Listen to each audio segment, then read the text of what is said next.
Welcome to the Essentially You podcast. Brianna, honey, how are you doing today, girl? I'm doing well. Thanks for having me here. I am so happy to have you here. I'm so happy to be having this conversation Yes. about worth, about Mm-hmm. our worth as women. And not only that, but that our worth is so much more than the number on the scale. Yes. Let's go into this. Now, before we get into this topic, and I know everyone's like, Oh. am I ready for this conversation? Oh, Right? yeah. Because our worth so often is predicated on how young we look, how thin we are, everything. You and I both know that our worth is so much more than that. Now, I have a feeling that there was a time where maybe your worth was predicated on something more than just you being you. So, Brianna, honey, talk to me about what was the impetus for doing this work in the world? Yeah, I think just like any teenage girl, it started for me in my teenage years where your body's changing, you're trying to find your place in the world.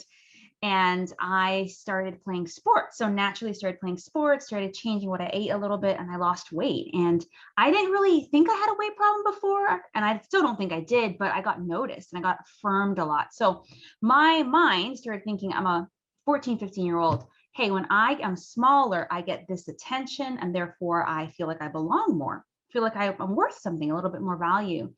And so that kept going and kept going until a huge change happened in my life where hurricane from the Cayman Islands. So a hurricane hit, very common in the Caribbean, and that just caused a lot of change. And so I lived with my grandparents for a while. My friends went away from school, and I just wanted to control something. So what I knew to control at the time was how much I ate and how much I exercised. And so I became obsessed with it. Just was exercising all the time, barely eating, lost my period, got really tiny, and was actually very unhappy.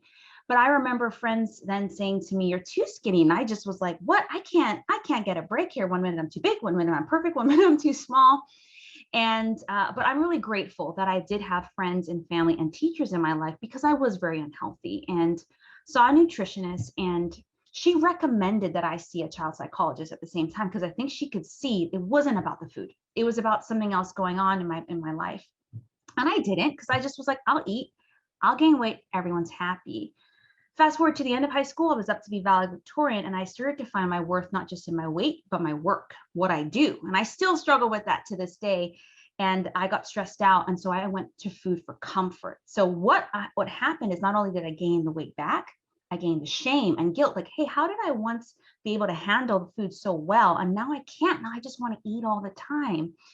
And so I just kept going. And that's when the diet cycle started. That's when I was like, okay, I'm going to go find a diet, lose weight quick, then I'll feel great. But I never did.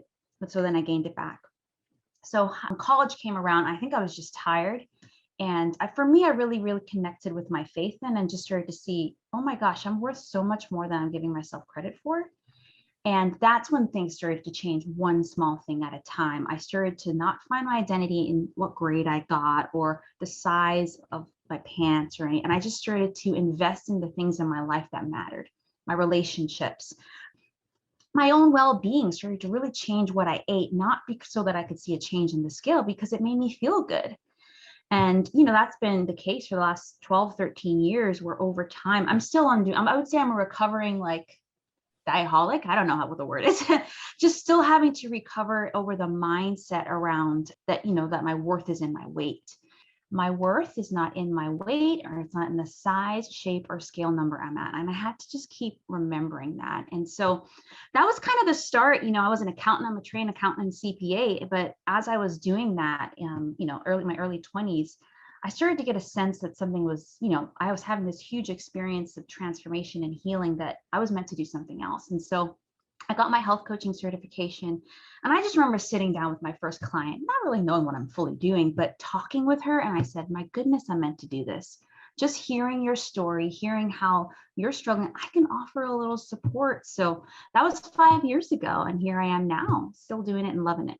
I love so much your story. And I think for so many of us, as we're listening to you, a lot of it started in our teenage years. We're looking at the Shape magazine, the Self magazine, the Cosmopolitan.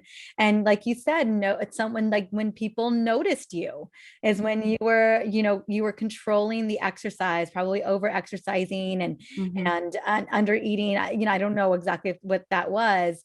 And then really like noticing that people were determining your worth and you were determining your worth that way, and what that journey looked like getting into our 20s. And what was really fascinating to me listening to your story is how much of a transformation you had at such a young age. I'm like, oh my goodness, there are women who are still working this out, it's still trying to figure out that transformation, although you were very candid in that this is the work that we're always doing. I know that when I was on your podcast, More Than Your Weight, not that long ago, we were talking about, how our worth is usually tied to something else, tied to our productivity, tied to our accomplishments, tied to our weight, tied to our youth, tied to how we show up as women taking care of people. And how that can really get convoluted and mess things up for us. Speak to me about, as you are serving women, what were some of the shifts and changes that really helped you that you were just great, you were worthy, just who you were? Yeah. I think it's when I started to, realize that, no matter what happens with my weight or how good I am at something, how successful I am at my business or anything, there are still people in my life that love me and care about me and actually could care less about. They're like, oh, you run a business? Like, I mean, sometimes I'm like, yeah, that's one of the most important things in my life. I wish you would. But at the same time, I'm like, thank you that I'm not just that to you. I'm not just this to you. And so even my husband, he's such an amazing guy. He's always reminding me, like, I could care less about what size you are. I could care less about what you do in this world. Like, I just love you for you. And that's hard for me. So sometimes I'm like, what do I do that makes you feel special? Or what do I do? What do I do? What do I do? And he's like, it's just who you are. And even friends and family, and even, my goodness, past bosses, just like, it's just who you are. And I'm like, but what is that? Because I want to keep repeating that so they keep loving me, or they keep, like, find that place to belong. And that's just what's hard for us, right? Because we've been told our worth is in our weight, our body, how it looks, whether it fits a certain standard, our work, not just like career, but just like what we do for other people. That could even be a volunteer job and how you serve. But we've also been told it's in our wealth, maybe not as much as maybe men, but like how much money you have, how you use your money. But then in our relationships, just like, we are such relational beings that often I feel like we can find our worth in, is everyone in my relationship circle happy with me? Am I keeping everyone, in a good standing? So those things, like, I've really had to wrestle with. But I think for me, it's always the reminder of coming back to someone who loves me and just being honest, like saying, hey, I am really struggling with feeling like my body is awesome, or I'm really struggling to feel like I'm successful as a business owner. Can you just like tell me some truth or talk me through it? So that honesty and vulnerability, it's scary sometimes, right? It's even scary to talk about it now, but it's in those moments that I'm allowing people to love me and support me and speak truth over my life. Sometimes I have to do this every day. Sometimes it's once a week. But I think just knowing that I'm not alone really has helped me go on that constant transformation by having mentors and friends that are constantly speaking truth into my life. I was going to say, yeah, because I know so often, that great, I love that question of like, well, what is it about me? What is it, the thing, because I'm working it all out. And we can absolutely ask the people who love us the most, like, what are the things that they love about us? Right. And it could be that frame, like the things that you love about me. Let's focus on that one. Right. Yes. Yes. And then even maybe a prompt to write down what we love about ourselves. I think so often we don't even know what we love about ourselves. Like, we haven't done that exploration, and when we're constantly being confronted with the scale or with the clingy clothes that don't seem to fit or the jeans we can't seem to get into. Oh, yeah. that can be the thing that's disruptive. It's the thing Right. that like, it just kind of wears on us. And if we don't have on the other side of the coin, the things that, oh, look at how great my eyes are. Look at this smile. Look at, look at how how I'm able to, I have the energy and the strength to take care of my family, whatever that may be, that the things that you own that really can define your worth. I think so often we hadn't been told to do that. Yeah. Yeah, definitely. I recently got a copy of your daily self-care journal, and I've been doing it. And I think I've been challenged too, just like, oh, what are the things, how do I want to feel? And particularly with that question, often I would say, when anyone asks me that, I say, I want to feel successful or confident. But I've been really challenged by the way you've set it up to be like, how do I want to feel with myself actually? So this week, like, I want to feel just like cared for. I want to feel nourished. And so, when you have those questions of those, how are you going to nourish yourself through, healing foods and oils? And I'm like, oh yeah, I need to make time for that because that's important, right? So yeah, and you made a comment about like us looking at ourselves and saying, this is what I love about my body. There's this great book called When Women Stop Hating Their Bodies that really challenges that. Like, what would happen if we really stopped hating our bodies? Like, how would we show up in the world? What would we do differently? And I had this client the other day who was just saying, like, she's like, if I was stopped, she's in her like perimenopause, menopause phase, which, the skin changes, everything changes. And she's just having to wrestle with her body of like the changes.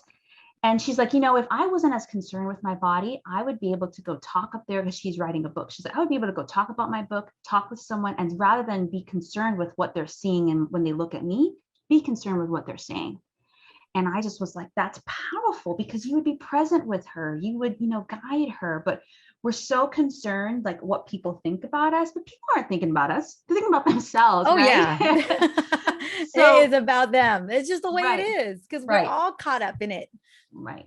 Yeah, that's powerful. That is such a great thing to think. Like, if I could like take away the concern around my worth about how I look and everything, I could do more to show up in Yes. how I do. And I thank you so much for mentioning the journal. I have it right. I have a Yes. little copy right here. But that is how I wrote it, was like, how do we set the tone for our day? How do we get to orchestrate what we want for ourselves? And I think that's not the question. It's the questions, this is the woman's podcast. I know yours is too. It's the things we're not asking ourselves every single day, that we're not giving ourselves permission to, like, how do I want this day to look? How do I want to show up in the world? How do I want to have a good time in the world?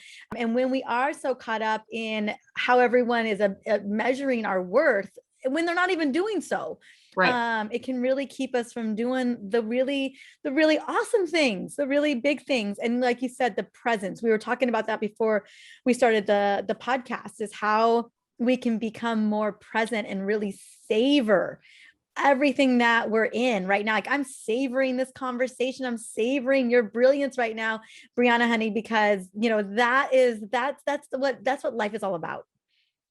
Yeah. Now Yeah. what's on the scale. Now it is on the Right. scale. Yeah. So let's talk about, because, one of the things that you had brought up, in your journey as well, is the emotional piece of it all, right? The controlling of things. And talk to me, I know you work with so many women, and we tie food to, I deserve this, that glass of wine. I deserve that. I earned this glass of wine. Or when we are, I know even I can fall into this too, of like, okay, my thing is out. We did the thing, right? Where's the sexy dinner? Where's the sexy dessert? Or when we are feeling down on ourselves, or we feel like we need to control something, right? The food, the exercise, talk to me about the emotional component that you see so often in how we take care of our bodies, how we eat, the foods that we're choosing. I know this is a big part of what you're helping women navigate as well. Yeah. So I think there's many reasons that drive us to eat. I think some of the, when you mentioned it, celebration, like that's just common in a lot of different cultures. I know in the Caribbean culture, we have a party for everything, and I just love it. And so what do you do at a party? You bring food, you have dancing, you drink, so and that's great. But I think it's when it's constantly like you're just wanting food all the time to celebrate all the time, and you're choosing foods that aren't nourishing you over the long term, that's when it's a problem, right? So celebration, comfort's a huge one, right? And we've seen a lot of that, particularly with this pandemic, where there's just a lot of changes that is causing a lot of, you even talk about this in your book, different sort of stressors, right? Whether it's emotional, mental, physical, past stressors, that we just want something to kind of take that away. And food, and you know this, you talk about this, it does have this physiological, biological effect on you that will make you feel good when you eat certain foods, like in your brain and in your body. So your brain remembers, hey, when you were stressed out or feeling sad, you had this piece of cake and you felt good for 10 minutes. So you want to feel good for 10 minutes, right? So comfort from whatever situation. But then also, I think craving nourishment, like we're craving nourishment, not just in our bodies, we may be lacking nutrients and stuff, but also like in our life. So when I feel like, if me and my husband have gone like a couple weeks without having a really good conversation, I feel like I'm lacking something, because there's someone that I'm so connected to, see every day, but I don't really feel connected to, right? And so I'm craving nourishment in the sense I'm craving what we would call like primary food, those things outside of our plate that feed us. And that might be your career, that might be relationships, it might be your spirituality. And so lack of feeling nourished in those areas could drive us to eat as well. But then also, because of how the diet or health industry has portrayed certain foods, we have a certain relationship with food. We all do, whether it be, food is fuel, which we all want it to be. It's something that nourishes us, gives me life, is healing. But for many of us, it's like a friend. And that goes with the comfort part, right? It's something that I can rely on. Maybe, like my family's not there when I need them to be, or no one's around because of maybe this pandemic, and food's always there. So I feels good. It feels like it's around. It's a friend. Or it could be a foe. It could be your enemy. And that was at the beginning of my story, where I felt like food caused me to be heavier or not loved. And so I don't want to eat it. I don't want to eat anything that, I had someone in my life tell me, like, I don't eat anything that tastes good because it's going to make me gain weight. I'm like, what?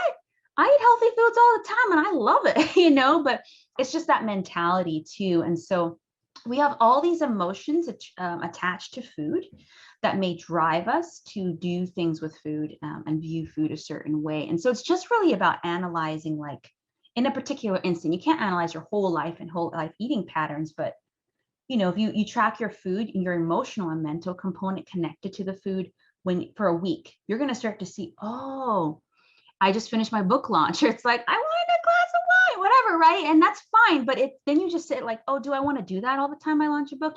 That sort of stuff. Just like you're able to make better decisions that nourish you and support you on an ongoing basis from that point of view. Yeah. That's a lot to unpack. The one area I want to focus on, especially through this pandemic, because we're still in it, right? We're not on the other side of this. And I don't know. I mean, there's just, it's a new normal that we're cultivating. And I don't exactly know what that new normal is looking like for everyone right now, but I do know that it has hit everyone in a really big way. And we're seeing it. We're seeing it in terms of poor health outcomes. So I want to talk specifically about food as comfort. I see this across the board where, it's everything, things are tough. People are burnt out. They're exhausted. They're stressed. And it's like you said, it's the one thing that they know. It's the one thing that they can turn to. Talk to me about, and unfortunately at times, if it's the thing that we go to over and over and over again, could lead to more physiological concerns down the road. How do we begin to navigate that, Brianna? Like that's a big one that I see even with people very, very, very close to me. I see that happening so often. Yeah. You've been on a bunch of different calls recently, and I just was talking with someone who is 67-year-old, and we're talking about emotional eating, talking about the stress, the burnout, the comfort. And it was just so heartbreaking because she broke down and just said, I've been struggling with this for decades. Mm-hmm. And I sat there as, a 30-something-year-old talking to someone who's like, I guess the age of my grandma, and just being like, my heart broke because it's like decades of feeling like, food is controlling you versus you being able to control it. Right. And I think, if you've been struggling with something, whether a year, a decade, or, year during this pandemic or longer, it's not going to be solved in one program. It's not going to be solved in one year, even. It's going to take time. But I think the couple steps you could do is just really asking yourself every single time you're sitting to eat, why am I eating? Am I really hungry? It's this acronym a lot of people in this industry use. Am I halt, like stop? Am I hungry, angry, lonely, or tired? And obviously there's a lot of other emotions, but if you're hungry enough to eat like grilled fish with no seasoning, steamed broccoli, those are great, but like they're not necessarily the foods you're going to eat when you're really craving something and That's emotional. eat to live food right there. You're hungry, so go and eat. But if you're like angry about a situation that happened, only if you're feeling lonely, you're feeling tired and stressed out. I know, like as a new mom, I'm like, I've had to ask myself, like, are you really hungry? Are you just tired because of the nature of your life right now? And had to catch myself, but you just ate a couple hours ago. And so that burnt out, whether it be emotional, mental, is a huge one. But I think asking yourself that question, then asking yourself, okay, is food really going to help me in this moment feel really better now and long term? Or is there something else that I can do? It takes a little self-control. That takes a little time. You might do that, and then 9 times out of 10, you do well and you don't give into the food. But then that one time you do, and you feel guilty about it. I have an episode on my podcast that says when you emotionally eat, because it might happen, right? You don't have to be perfect, but it's like taking that experience and learning from it, giving grace for yourself and saying, oh, whenever I do work on this project at work, I feel this way. So, when you go work on that project, how am I going to arm myself with what you would call self-care rituals? Like, how can I like just have my oils around me, or like have some breathing exercises ready to go so that I don't do that later and feel bad about it later? So it's really being proactive and mindful from the before you eat or give into a craving, but also giving yourself space to like learn and allow yourself to experiment in which of those exercises like support you. Okay. So that first step, I love the question, checking in with yourself before you sit down or before you head into the kitchen, before you head into the pantry and the refrigerator. Like, are you so hungry that you would eat grilled fish without seasoning and some broccoli? Yes. Or I know that another question is, would you eat an apple? Right. Would those be the options? And if it's a no, then maybe having some things in your Rolodex that you can run through and say, okay, what else can I do right now to help support what I'm feeling? And then as you would talk about too, like when you've been stressed out for a long time, your cortisol levels are just all your hormone levels are really off. And so there might be something physically that you really need, and that keeps popping up, and you keep seeking out that nutrients, nourishment, trying to fix it in food that's not really helping it long term. And so there's a lot of work to do around that. Just like, how can you just reduce your daily stress? Like, and this is an exercise I love to give clients too. It's just, how can you list all your stressors and then ask yourself, which ones can you eliminate, reduce, and cope? Because I think often we think stress, like it's just natural. We're always going to be stressed. Oh, I'm so busy, girl. I got so much going on my plate. And you're like, yeah, that's true. But we're not meant to live really stressful lives because our bodies actually can't handle it. So every time I do this personally, I'm like, oh, I can eliminate that stress. Meaning if I've been stressed out about sending an email or talking to someone about something, it's like, well, or filing your taxes, it's like, just do it. And then you can eliminate it, right? Or maybe there's certain things going on that it's just going to be the nature of the particular situation, but how can you reduce that through whether it be like breathing exercises, or one of the things us women need is to ask for more help, right? I recently asked a friend, hey, can you watch my daughter couple hours a week just so I could either sleep, work, or just have some space? And I reduced the stress of just always having to watch her. Don't get me wrong, I love doing it by just asking for support. And then what things do you need to just cope with? Right. So again, I have an 11-month-old that her sleep schedule is sometimes great, sometimes not. She's always changing and developing. So there's a little bit of stressors there, like trying to keep up. But how can I cope with that? By, again, asking for help, making sure I'm nourishing myself, making sure that when she's finally asleep, I'm not burning the midnight candle working, and just really, resetting those hormone levels as well. And so that's another great practical exercise to be proactive with versus just in the moment. I love the proactivity. I think that really sets us up for success, so that we don't find ourselves in that emergency moment and feel like we don't have resources to turn to. We don't have other things that we can swap out. I think that is so, so powerful. And yeah, you're absolutely right. Like we have to ask, we have to look at our day-to-day life, and what can we outsource? What needs to be prioritized and what can we just let go of? There's a good chance that there's things that we don't need to hold on to, which is great. I know we've been told that we got to do all the things, do all the things for everybody. And you start to look at what really, really, really matters to you. I think getting clarity on that is so important too. Yeah. And you realize some of that, you may not even like doing some of it, and maybe you can just let that go. Yeah, definitely. Yeah. And then of course, I think another one that you and I both love, and you're like such an expert, and I love your books. I'm like, oh my gosh, she has all these essential oil like recipes in there, is essential oils, and just how that really does help your mind, body, and soul. And so you have tons of great blends in your books and stuff. And just I think a lot of people, well, I'm gonna be honest, when I first got introduced to essential oils, I was like, yeah, it's great. It's gonna make me feel great when I want to sleep. But then I really studied and I learned the power of them and experienced them in my daily life, and I just was like, how can I have not been using these oils for so long? And so I think, what other tools? Oils are one of them, but it might be some supplements, it might be eating good nourishing food. Like, what are some other tools that other people here on your podcast or other people have shared with you that might be really good to have in your arsenal, like your stress reducing kit when you're feeling burnt out, when you're feeling tired, that you can just run to really kind of give you that boost of like energy or just deal with what's going on? I agree. So when I was in high school, because so much of it starts after school, I would have a Diet Pepsi and a York peppermint patty, because the York peppermint patty, although it had sugar in it, didn't have a lot of calories in it. And this is real talk. And so I got used to, for many years, this is when I was 18. So my metabolism, very different than today, girl. Yeah.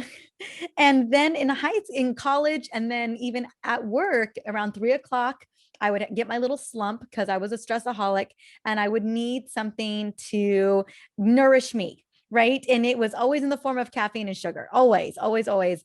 And it was a habit. It was definitely not my best habit. That's for sure. And I had to check in. I had to do a major gut check and say, okay, one, why am I depleted at this age? What can actually heal up the mitochondria or my cells so that I don't feel so depleted?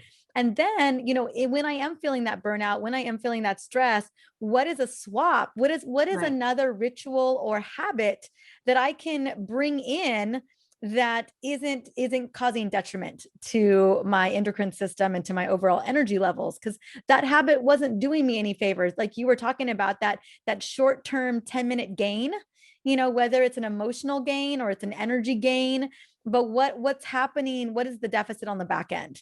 And so I remember having to do a swap of the thing. I knew that it was eventually the Kind bar and the cappuccino, and like, okay, how do I swap this out? And it can be essential oils, it can be so many things. Do you help people come up with a toolkit, a tool set that they can swap out for, again, these a lot so often for us, Brianna, honey, they're habits that we've got to swap out. I like to use languaging around swapping versus that's got to go.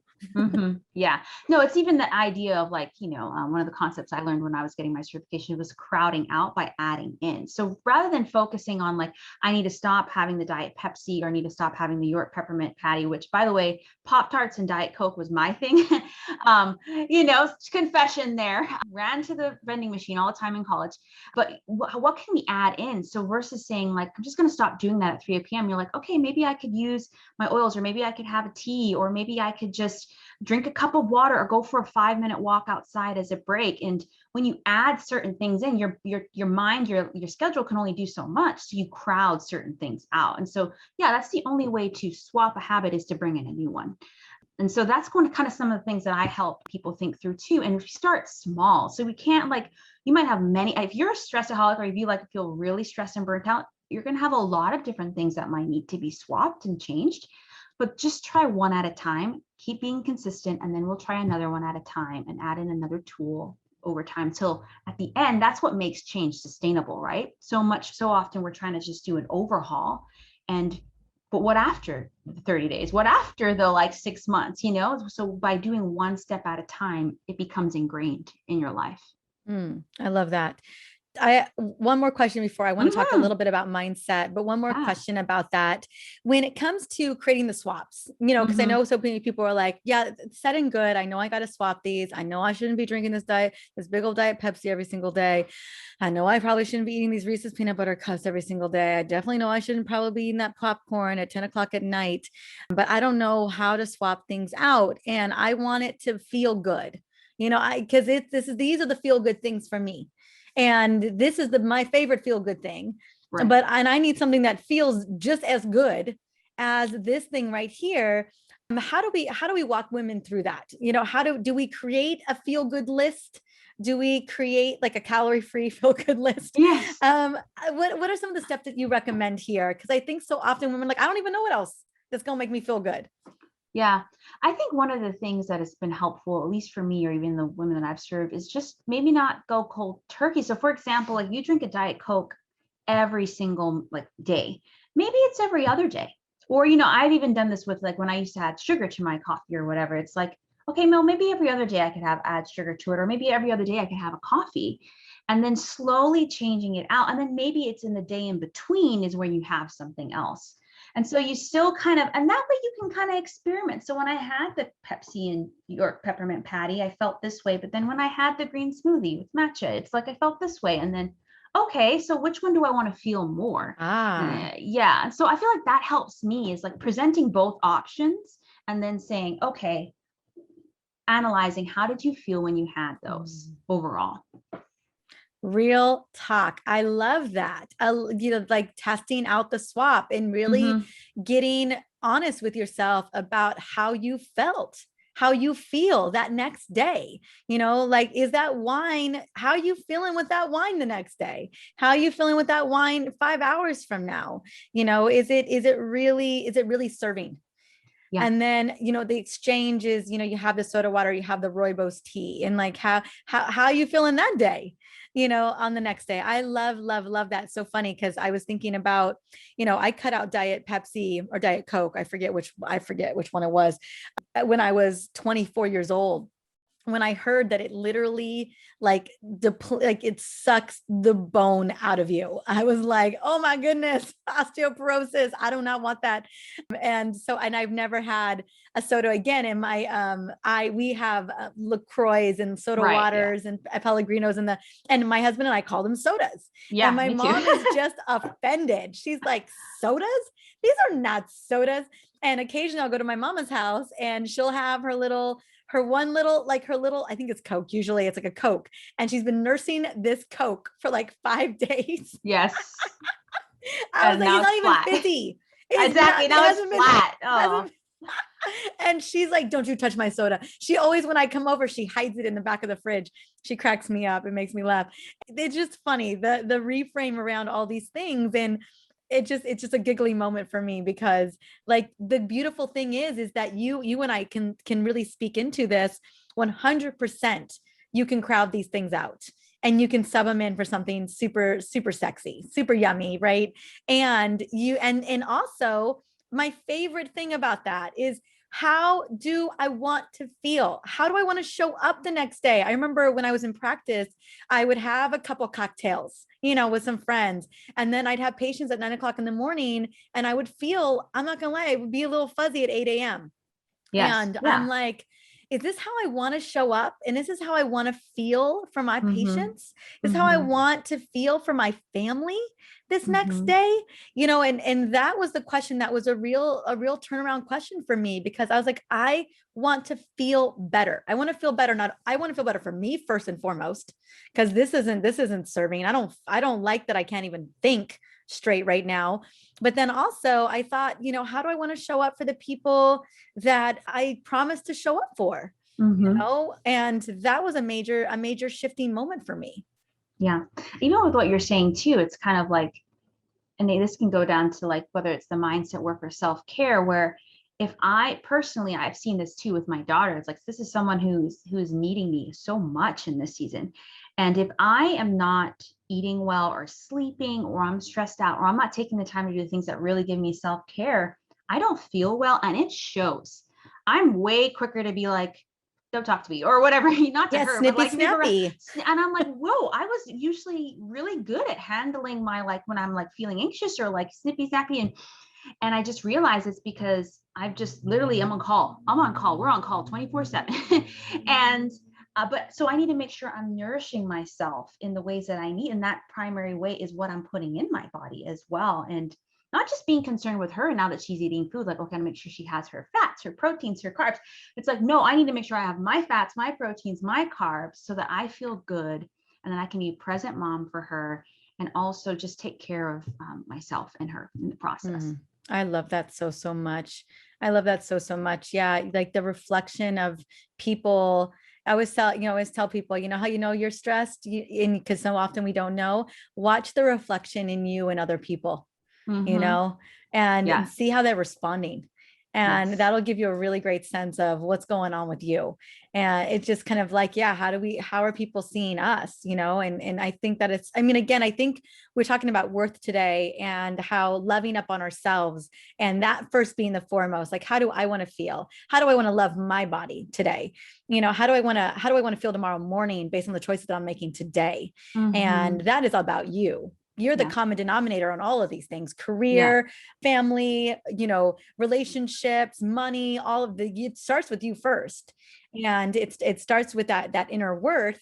And we're making decisions every day. We're choosing habits into based on how much we're loving ourselves. Mm-hmm. And I just love, and then how we can see that, you know, outwardly show up in the people that we really want to serve and take care of. Yeah, definitely. I'm going to pivot a little bit because I'm really Mm-hmm. excited about this journal that you have, the Food Freedom Journal, because I think Yeah. so often I love this. I love food freedom. Mm-hmm. I know a lot of people, I know today that so many people have never experienced it, you know, because we have addictions to Mm-hmm. food. Food, unfortunately, is addictive. There are scientists and industries that are literally dedicated to us being addicted to Pop Tarts, chocolate ice cream, coffee, all the things, right? They're literally created in that way. And to have true food freedom, ooh, it is so profound, it's so powerful. And you have this gorgeous Food Freedom Journal. Talk to me about, I'm so excited because it's a free gift. I'm so excited for this. Yeah. So I think as I started really reflecting on the work I did, like as you know, when you start your business or start anything, you're like, I just want to help people. And I don't quite know the words or what I'm doing. I just started to see that there's a pattern. This stuff we're talking about, it's women coming to me wanting to lose weight, but really starting to see that, oh, I'm defining my worth in my weight. And it's tied to then affecting my relationship with food.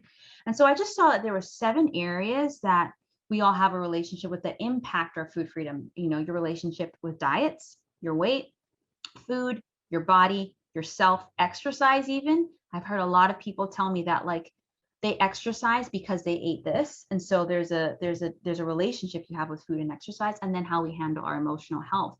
There's an exercise to help you identify which of those 7 you really need to focus on in the beginning, because we don't need to do them all. But then Mhm. there's just 5 or 6 questions to really just help you can print it off and write out, reflecting on, when did I first go on a diet and why? When did I first step on the scale? How did that make me feel? When did I begin to see that that was important?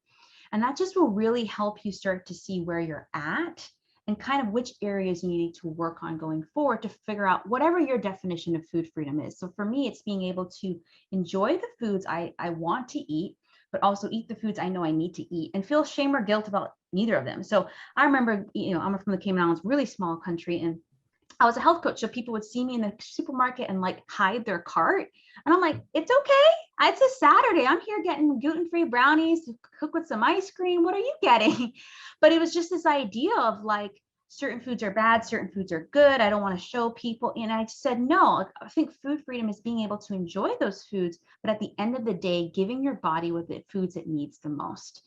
And so I just want women to feel that, because I feel like once they figure out what their relationship with food is, it's like they can remove worth from the situation. They could remove weight from the situation and really start to see food as this beautiful gift designed to make us feel good and allow us, our bodies, to function the way they should function, to do the things and experiencing the things we want in this world. So well put. And I will have the link for the Food Freedom Journal inside of the show notes.